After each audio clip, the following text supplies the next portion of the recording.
आदौ वाक्यस्वरूपमाह एकवारं सर्वे मिलित्वा मत वदामः।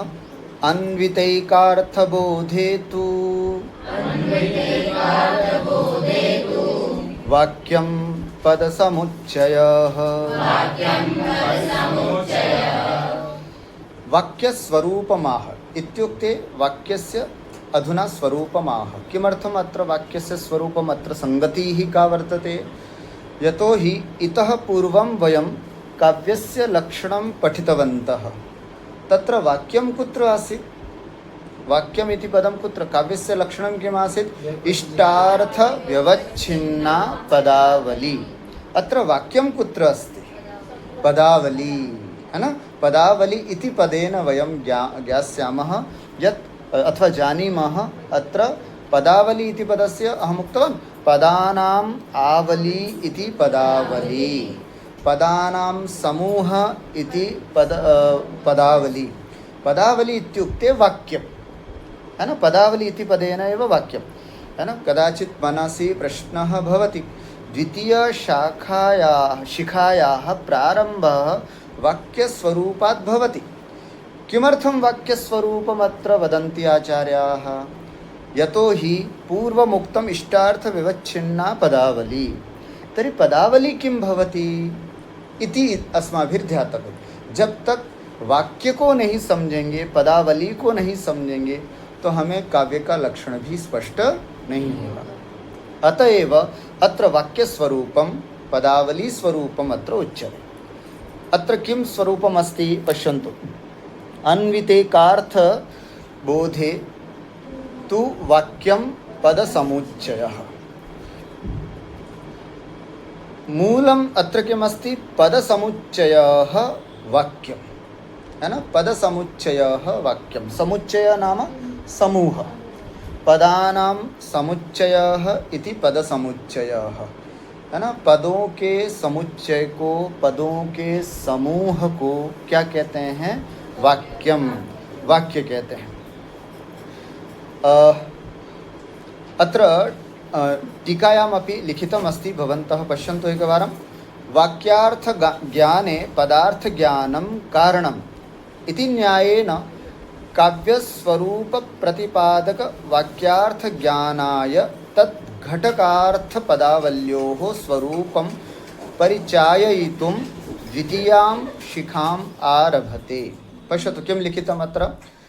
वाक्यार्थ ज्ञाने, वाक्यार्थ के ज्ञान होने पर पदार्थ ज्ञानम कारण, पदार्थों का ज्ञान होना कारण है। अर्थात वाक्यार्थ का ज्ञान करने के लिए हमें पदार्थ का ज्ञान होना बहुत ज़रूरी है। उसके बिना हम नहीं कर सकते। ये एक न्याय है। वाक्यार्थ ज्ञाने पदार्थ ज्ञानम कारणम इति न्यायेन, वाक्यार्थ का ज्ञान बिना पदार्थ के ज्ञान के नहीं हो सकता।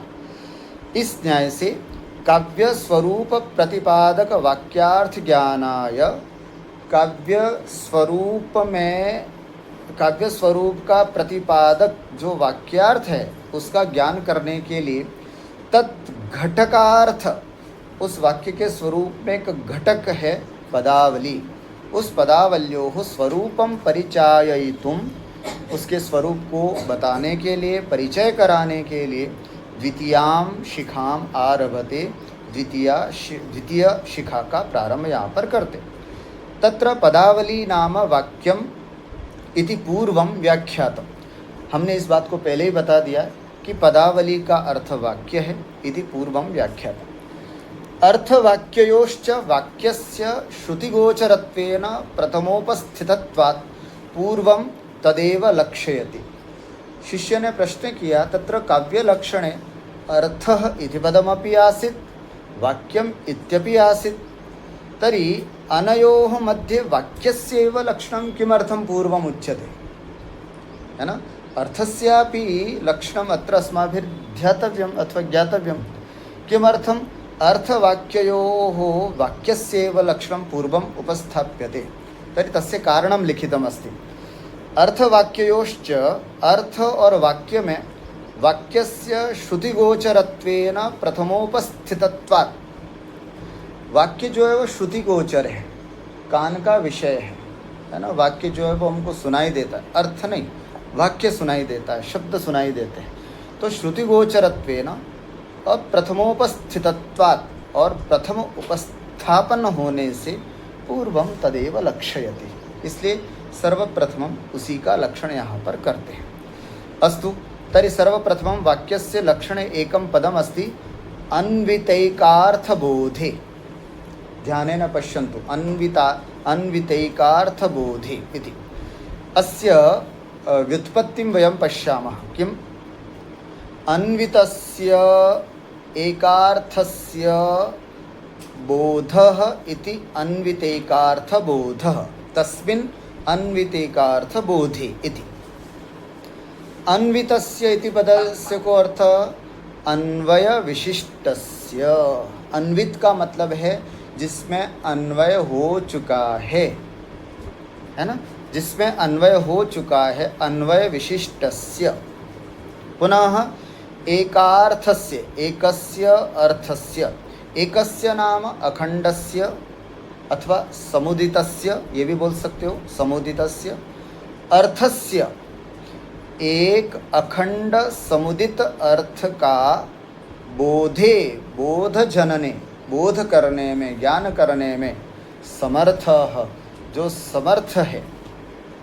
अन्वितैकार्थ बोधे, अन्वय विशिष्ट एक अर्थ का ज्ञान करने में समर्थ पद समुच्चयः, पदानां समुच्चयः, पदानां समुदायः वाक्यम, वाक्य कहलाता है।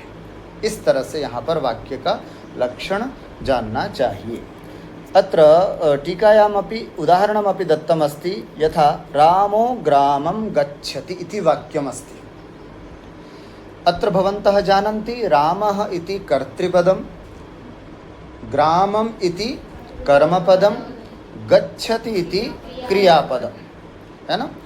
रामः ग्रामं गच्छति, एवं त्रीणि पदानि अत्र सन्ति। रामः इत्यस्य राम नाम कश्चन व्यक्ति विशेषो, है ना। पुनः ग्रामम् इत्यस्य ग्रामवृत्ति कर्मत्वमर्थः, अर्थात कर्म रूप में इसका प्रयोग हुआ है। पुनः गच्छति इत्यस्य एककर्तृक वर्तमानकालिक संयोगानुकूल व्यापारः इत्यर्थः। ये अर्थबोध के लिए इस तरह की भाषा का प्रयोग किया जाता है। आप सब वैयाकरण है, आप सबको इसका ज्ञान होगा। एतेषां पदार्थानाम अर्थात आकांक्षा योग्यता सन्निधिवशात परस्परम अन्वयो भवति। इन सभी पदार्थों का, राम एक पद, ग्राम दूसरा पद, गच्छति तीसरा पद, इन तीनों पदार्थों का परस्परम अन्वय होता है। परस्परम अन्वयो भवति, परस्पर इनका अन्वय होता है ना। आकांक्षा योग्यता आसक्ति तीनों में है, इसके होने से परस्पर अन्वय होता है। और अन्वय कैसे होता है उसको भी एक बार शास्त्रीय भाषा में यहाँ पर लिखा है, आप देख सकते हैं। तत्र राम पदार्थस्य गच्छति पदार्थांतर्गत कर्ति पदार्थेन सह अभेदान्वयः। राम पद का गच्छति पदार्थ के साथ यहाँ पर अभेदान्वय है।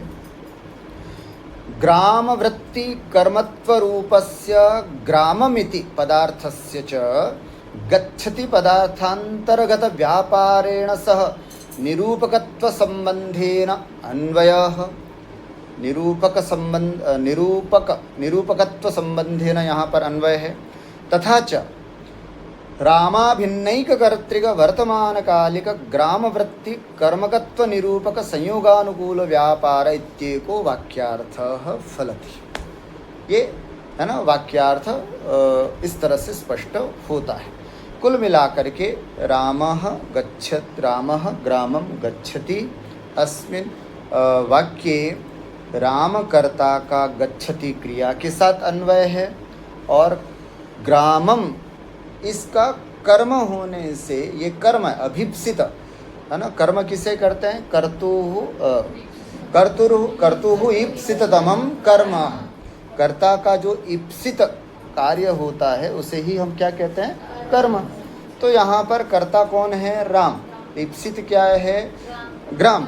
तो इसलिए उसको कर्मपद से हमें जानना चाहिए। तो एवं रामः ग्रामं गच्छति इति एकं वाक्यम् अत्र विद्यते।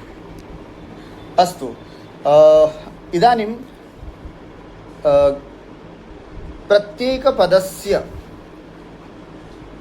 आवश्यकताम् अत्र प्रतिपादयति। किमर्थम् अन्वितैकार्थ बोधे इति पदस्य इति पदमत्र योजितम्, अस्य आवश्यकता का वर्तते, एतत् सर्वमत्र क्रमशः प्रतिपाद्यते। पश्यन्तु एकवारम् उच्चारणं। पदानां प्रत्येकं सार्थकत्वेपि, बोलिए, तेषाम् अर्थो नान्वितः।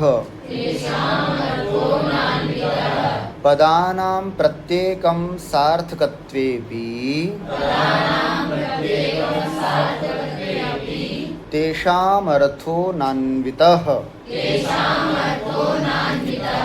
वाक्यं तु तदन्तर्गत पदार्थ समुदितमेकमर्थं बोधयति। यथा जननी सुताननं सस्नेहमीक्षते।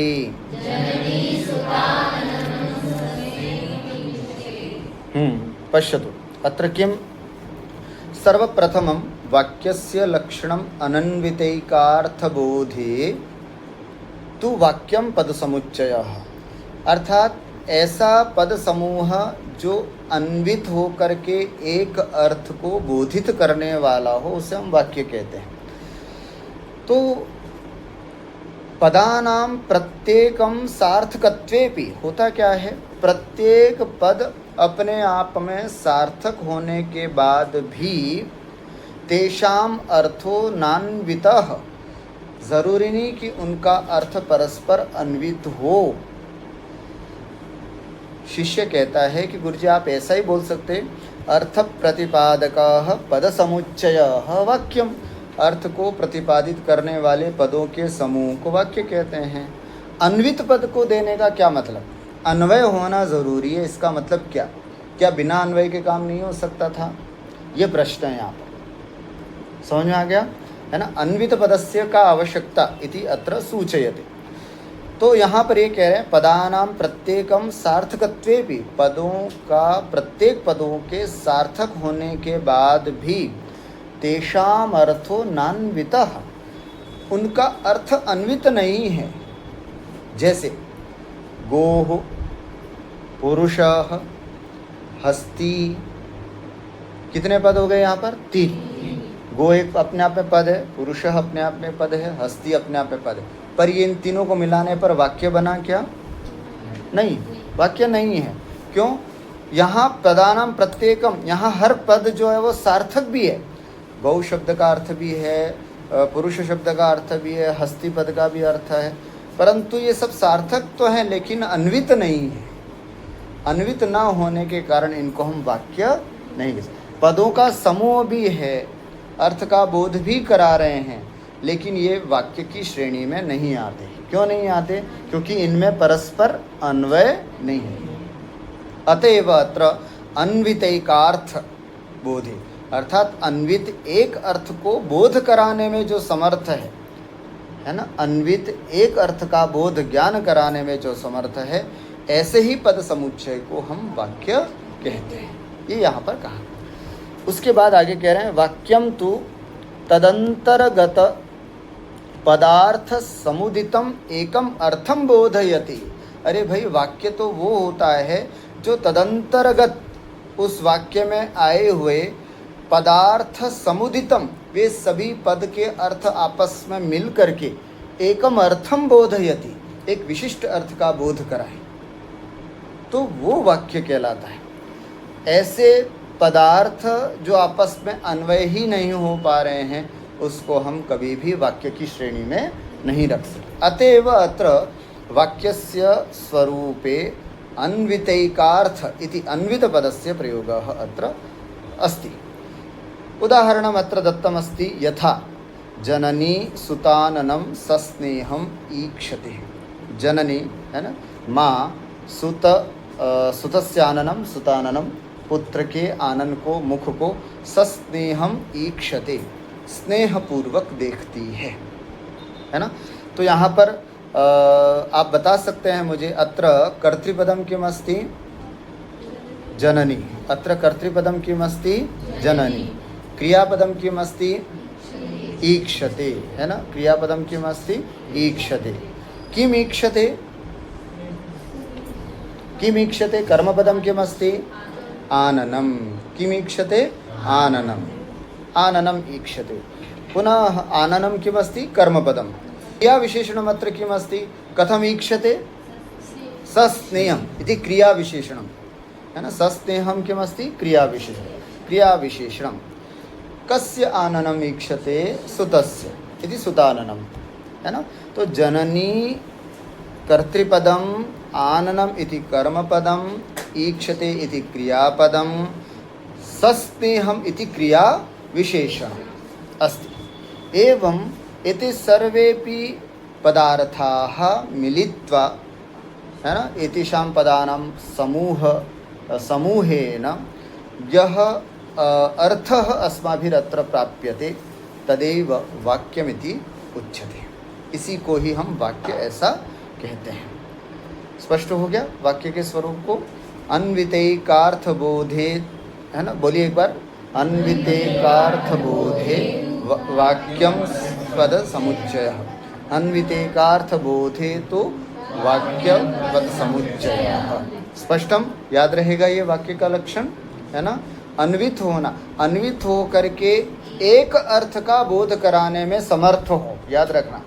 अन्वित भी हो, एक अर्थ का बोध कराने में समर्थ भी हो, ऐसे पदों के समूह को हम क्या कहते हैं? वाक्य। उदाहरणमस्ति अत्र जननी सुता आननम सस्नेहम ईक्षते इति। इदानीं पुनः शिष्यः अत्र प्रश्नं करोति, आचार्याः भवद्भिरुक्तं पदसमुच्चयः वाक्यं, पदसमुच्चयः वाक्यमिति। तर्हि पदमिति पदस्य को अर्थः? पद का अर्थ क्या होता है? साधु, भवन्तः सर्वे, है ना, आचार्याः सन्ति, है ना, व्याकरण विषयस्य, अतः शीघ्र झटिति पदस्य स्वरूपं जानन्ति, है ना। अत्र उक्तं, वदन्तु एकवारं। सुप्तिगन्तं पदं, वदन्तु। प्राह पाणिनिर्मुनिसत्तमः, बोलिए। पद स्वरूपम, पद का स्वरूप कहते हुए कह रहे हैं सुप्तिगंतम पदम, है ना। सुबंतम तिगंतम च पद संयम स्यात्। सुबंतम तिगंतम च पद संयम स्यात्। सुबंतम नाम किम्? एतस्य व्युत्पत्तिं वदतु। सुबन्तम् इति पदस्य का व्युत्पत्तिः? हाँ, शुभ, हाँ, शुभः अन्ते यस्य, हाँ, शुभः, सुवादयः प्रत्ययाः अन्ते यस्य सः सुबन्तः इति। साधु, के सुवादयः प्रत्यया?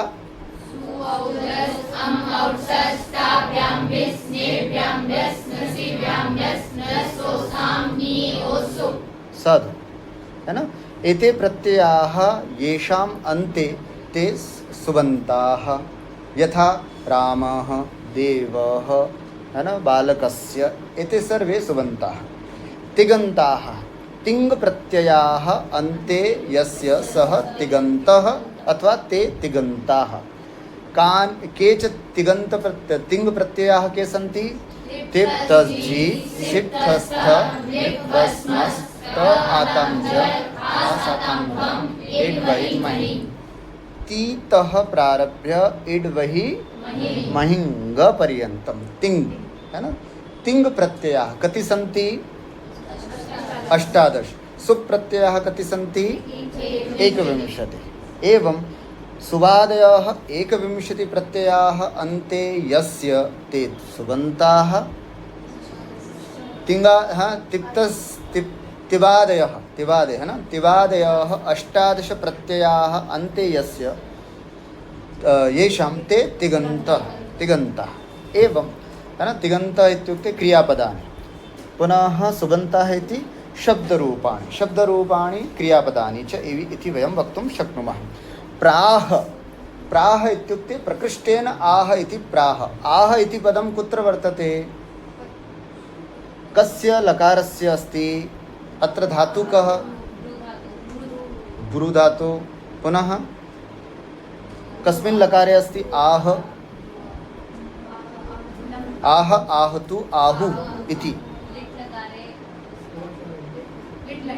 जानाति वा? आह इति कुत्र भवति? नास्ति। विकल्पयुक्त अस्ति किन्तु लिट् लकारे नास्ति। लट् लकारे अस्ति। कुत्र अस्ति? लट् लकारे। कस्य विकल्पः अस्ति? आह। ब्रवीति। ब्रू धातु अस्ति। ब्रवीति ब्रूतः ब्रुवन्ति। आह आहतु आहु। कितने हैं ये जिसके विकल्प हैं? 5 है ना, शुरू से लेकर के बाद। ब्रवीति ब्रूतः ब्रुवन्ति, ब्रवीषि ब्रूथः, बस इनके विकल्प हैं आह आहतु। तो आह को लिट में मत ले जाना। प्रायः विद्यार्थियों को पूछते वो यही बभूव बभुवतु बभूवुः आह आहतु आहु, तो शायद वो वही होगा। तथा नास्ति। आह ये प्रायः प्रतियोगी परीक्षाओं में ऐसा प्रश्न पूछा जाता है। आह इति कस्य लकारस्य अथवा आहुः इति कस्य लकार कस्मिन् लकारे अस्ति। विद्यार्थी बड़े जोश के साथ वाह आहुः लिट् लकार इति कृत्वा आगच्छन्ति। तथा नास्ति। आहु इति लट् लकारे। आह प्राह मने कहते हैं। पाणिनि मुनिसत्तमः। सत्तमः नाम श्रेष्ठः। मुनीषु सत्तमः इति मुनिसत्तमः। मुनियों में श्रेष्ठ, ऋषियों में श्रेष्ठ कौन है? पाणिनि। पाणिनि मुनि ने, है ना, सुप्तिगंतम पदम ऐसा पद का स्वरूप बताया है। ऐसे पदों के समूह को हम क्या कहते हैं? वाक्य कहते हैं। इति एव अत्र अस्ति। पश्यतु तत्र वृत्तौ लिखितमस्ति सुबन्तः तिगन्तश्च शब्दः पदम, है ना, अर्थात कः शब्दः पदम, शब्दः पदम इति अत्र लिखितमस्ति। शब्द जो होता है उसको हम पद कहते हैं, है ना, शब्द को हम पद कहते हैं। आप सामान्य भाषा में शब्द बोलते हैं। अक्षरों से शब्द बनते हैं, शब्दों से वाक्य बनते हैं। ठीक है। अक्षरों को ही वर्ण बोला जाता है, वर्णों के समूह को पद कहते हैं और पदों के समूह को वाक्य कहते हैं। तो एक जगह तो अक्षर, शब्द और वाक्य, और दूसरी जगह वर्ण, पद और वाक्य सब पर्यायवाची है। तो आपको इस बात को अच्छे से समझना है। तो अगर आपसे पूछा जाए कि पद क्या होता है, पदम किम, शब्दः पदम, शब्द को पद कहते हैं। कौन सा शब्द? सुबन्तः शब्दः, तिगन्तश्च शब्द, और तिगंत शब्द जो होता है इसी को ही हम पद कहते हैं। यथा अत्र लिखितमस्ति रामः इति सुबन्तः भवति इति तिगन्तः। एवं अत्र सुबन्तस्य तिगन्तस्य च उदाहरणम् अत्र दत्तमस्ति। पुनः शब्दविभागः अत्र क्रियते। शब्दविभागस्य करणात् पूर्वम् अत्र किञ्चित् प्रश्नः अस्ति इति कथम्? अत्र एकवारं टीकायां पश्यामः किं लिखितमस्ति। इष्टार्थव्यवच्छिन्ना पदावली काव्यम् इत्यनेन शब्दार्थयोः काव्यशरीरत्वम् उपक्षिप्तम्। आपने इष्टार्थ विवच्छिन्ना पदावली कह करके समझना क्या कह रहे हैं। इष्टार्थ विवच्छिन्ना पदावली काव्यम इत्यनेन शब्दार्थयोः काव्य शरीरत्वम। काव्य का शरीर जो है वो शब्द है और अर्थ दोनों है। आप बता सकते हैं मुझे इष्टार्थ विवच्छिन्ना पदावली में शब्द कहाँ है और अर्थ कहाँ है इस लक्षण में? इष्टार्थ विवच्छिन्ना पदावली, इसमें ये कह रहा है कि इसको कह करके हमने शब्द और अर्थ काव्य का शरीर ये ग्रहण किया। ये कैसे ग्रहण किया है? कोई बता सकता है? कहाँ शब्द कहाँ से ग्रहण करेंगे और अर्थ को कहाँ से ग्रहण करेंगे? इष्टार्थ विवच्छिन्ना पदावली, इसमें कहाँ शब्द और कहाँ अर्थ है? जानाति वा कोऽपि? पश्यतु। इष्टार्थः, इष्टश्च इमे अर्थाः इति इष्टार्थ। अर्थ तो है, इसमें से लेंगे अर्थ। और शब्द कहाँ है? पदावली से। पदावली में क्या है? वाक्य। वाक्य किसे कहते हैं? पद समूह को। और पद शब्द क्या है? शब्द। तो कहीं ना कहीं शब्द और अर्थ को काव्य का शरीर के रूप में स्वीकार किया है। काव्यस्य शरीरम किम शब्दार्थौ, शब्द और अर्थ जो है वो काव्य का शरीर है। अग्रे वयम पठिष्यामः काव्यस्य आत्मा रसम, है ना, अथवा काव्यस्य आत्मा ध्वनि इति वयम पठामः। किंतु काव्यस्य शरीरम किमस्ति? शब्दार्थो इति। तदेव अत्र उक्तम् इष्टार्थ विवच्छिन्ना पदावली काव्यम इत्यनेन शब्दार्थयोः काव्यशरीरत्वम् उपक्षिप्तम्। तत्र शब्दम विभजते शब्दः पुनरिति। इसके बाद शब्दों का विभाजन यहाँ पर किया जाता है। देखो एक जिज्ञासा की जा रही, ननु विशेष जिज्ञासयैव विभागः क्रियते। कोई विशेष जिज्ञासा हो तभी इसमें विभाग किया जाता है। विशेष जिज्ञासा च सामान्य ज्ञाने जाते समुदेति। और विशेष जिज्ञासा तब होगी छात्र में जब कम से कम आप उसको सामान्य ज्ञान तो दो। पहले शब्द क्या है वो बताओ, तब जा कर के शब्दों का विभाग करोगे तो समझ में आएगा। अभी तो हमारे बच्चों को यही नहीं पता कि शब्द किसे कहते हैं, तो फिर आप शब्दों का विभाग कैसे करने आगे सीधे, ये इसमें शिष्य की प्रश्न है, जिज्ञासा है। स्पष्टम, मतलब विशेष ज्ञानम तदैव यदा सामान्य ज्ञानम भवति। पहले सामान्य ज्ञान तो कराओ, क्योंकि विभाग विशेष ज्ञान हो गया। पहले सामान्य ज्ञान लक्षण तो करें। इसलिए यहाँ पर लिखा है कि विशेष जिज्ञासा च सामान्य ज्ञाने जाते समुदेति। विशेष जिज्ञासा तब होती जब पहले हमें सामान्य ज्ञान हो। तथा च शब्द सामान्य लक्षणम अकृत्वा तत् विभजनम अनवसरग्रस्तम। आपने पहले शब्द का सामान्य लक्षण तो किया नहीं और सीधे कहाँ पहुँच गए? तद विभजनम, उसका विभाजन। ये अनवसरग्रस्तम, ये बिना अवसर की अवस्था प्राप्त होती है। इति चेत, अगर ऐसा कोई कहे, ऐसा कोई प्रश्न करे कि साहब पहले आपको शब्द का लक्षण करना चाहिए था, फिर शब्दम विभजते ऐसा बोलना चाहिए था, तो आपने शब्द का लक्षण तो किया नहीं। तो फिर यहाँ पर बता रहे हैं उच्यते, इसका जवाब दे रहे हैं आचार्य। शब्द पदस्य योगार्थ एव इह शब्द सामान्य लक्षणम विज्ञेयम, है ना। शब्द पदस्य सामान्य लक्षणम किम? योगार्थ, है ना। योग वर्णों के योग, जो सार्थक वर्ण है उसके योग से जो अर्थ निकलता है वही शब्द कहलाता है। तो देखो शब्द का एक सामान्य, शब्द पदस्य योगार्थ एव यह शब्द सामान्य लक्षणम विज्ञेयम्। और थोड़ा सा एक विशेष यहाँ पर शब्द का लक्षण किया गया है, वो भी आपको जानना चाहिए। कितना अर्थ, अच्छा अर्थ देखिए। शब्दते आविष्क्रियते वक्तुः आंतराभिप्रायो अनेन इति व्युत्पत्त्या शब्दपदम अर्थबोधकपरम। ये है शब्द का लक्षण, ये आप कर सकते हैं। क्या?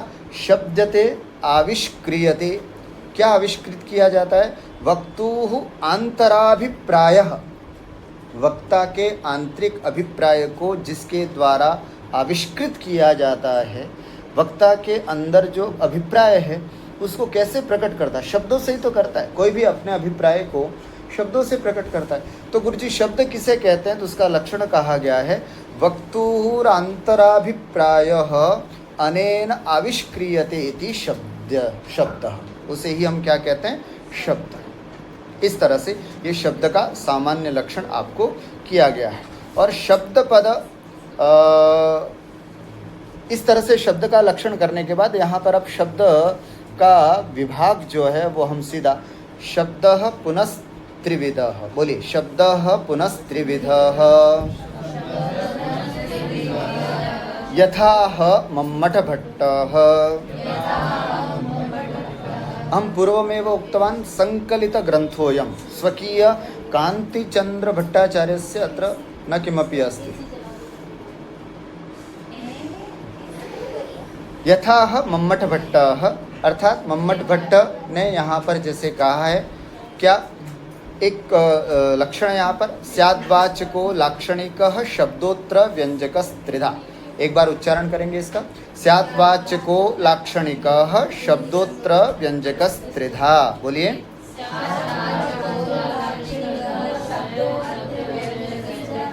अच्छे से बोलें। स्याद्वाचको लाक्षणिकः शब्दोत्र व्यंजकस्त्रिधा।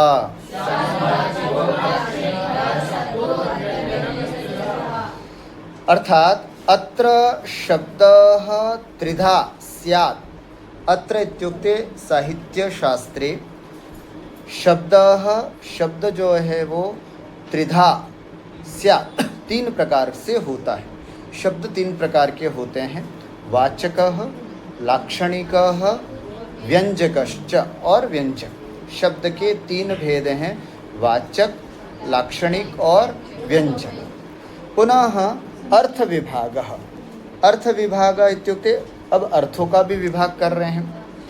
बोलिए, वाच्यादयस्तदर्थाः स्युः मम्मटेन यथोदिताः। मम्मट के द्वारा आचार्य मम्मट ने काव्य प्रकाश में तीन प्रकार के अर्थ बताए हैं। कौन कौन से? वाच्यादयः, वाच्य आदि, तदर्थाः अर्थात तेषां शब्दानाम अर्थाः, शब्दों के तीन अर्थ होते हैं, वाच्य, लक्ष्य, व्यंग्यश्च इति मम्मटेन अत्र उक्तम्। तदेव अत्र वृत्तौ लिखितम्, अर्थोपि शब्द प्रतिपाद्य त्रिविध एव। अर्थ भी शब्द प्रतिपाद्य होता है, अर्थात शब्द प्रतिपाद्य को ही हम अर्थ कहते हैं। शब्द के द्वारा जिसका प्रतिपादन किया जाए वो अर्थ कहलाता है। वह अर्थ भी त्रिविध एव, तीन प्रकार का होता है, वाच्य, लक्ष्य, व्यंग्यश्च। एवं अद्य वयं लक्षणं एतावत् पर्यन्तं पठितं। वाचकादीनां क्रमेण स्वरूपं वयं श्वः अग्रिमकक्षायां पठिष्यामः।